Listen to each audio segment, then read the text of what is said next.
Madam শুনছেন? হ্যাঁ বলুন। মিষ্টি, স্যার, আমার ছেলে বোমার খুনের বিচার চাই। আপনি তাড়াতাড়ি খুনিদের গ্রেপ্তার করার ব্যবস্থা করুন। আচ্ছা এর কি মন কাউকে সন্দেহ হয় যেমন আপনাদেরকেও ক্ষতি করতে পারে? না স্যার, আমাদের তো তেমন কোনো শত্রু নেই। আচ্ছা ঠিক আছে, আপনি এখন বাড়ি যান, আমি কোনো ইনফরমেশন পেলেই তাকে জানাচ্ছি।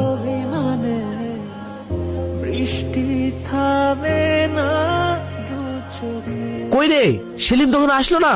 ও তো অনেকক্ষণ আগে বেরিয়েছে, দেখ কিছুক্ষণের মধ্যে পৌঁছে যাবে। আচ্ছা ঠিক আছে, কি গো, কি বললো? কিছুক্ষণের মধ্যেই চলে আসবে। আমি তাহলে তাড়াতাড়ি রান্নাটা সেরে ফেলি।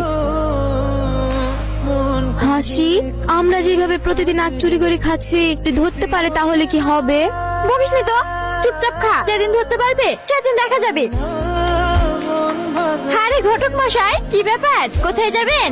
এই তোমাদের বাড়ি যাব। একটা ভালো সম্বন্ধ আছে, ছেলে সরকারি চাকরি করে, অনেক টাকা বেতন, তোমাকে একদম রাজরানী করে রাখবে। আপনাকে আমি বলেছি না আমি এখন বিয়ে করব না, আপনি আমাদের বাড়ি বিয়ে সম্বন্ধ নিয়ে যাবেন না। আরে মা, ছেলে খুব ভালো, এরকম ছেলে পাওয়া ভাগ্যের ব্যাপার। আমার ভাগ্য আপনাকে ঠিক করতে হবে না, আল্লাহ ঠিক করে রেখেছি। আপনি যদি কোনো সম্বন্ধ নিয়ে আমাদের বাড়ি যান না, এই আগ দিয়ে মেরে আপনার পা ভেঙে দেবো। হাসি, কোথায় গিয়েছিলি? একটু পাড়ায় গিয়েছিলাম। তোর কি জীবনে বুদ্ধি হবে না? তোকে কতবার করে বললাম আজকের দিনটা বাড়িতে থাকতে। আমার বন্ধুর ছেলে শহর থেকে আমাদের বাড়ি বেড়াতে আসছে, আর তুই পাড়ায় পাড়ায় ঘুরে বেড়াচ্ছিস। ওই দেখো, মনে হয় চলে এসেছে। চলো চলো। কি ব্যাপার, এত বড় গাড়ি আমাদের পাড়ায়? কার বাড়ি আসলো? মনে হয় টনি ভাইদের বাড়ি এসেছে। হাসো বাবা আসো। এই হাসি, ছেলেটা কি রে? আমার আপুর বন্ধুর ছেলে, পথ থেকে এসেছে। কি হ্যান্ডসাম রে, আমি তো দেখেই ফিদা। হ্যাঁ রে, এরকম একটা ছেলে জীবন সঙ্গী করে পেলে আমার জীবনটা ধন্য হয়ে যেত।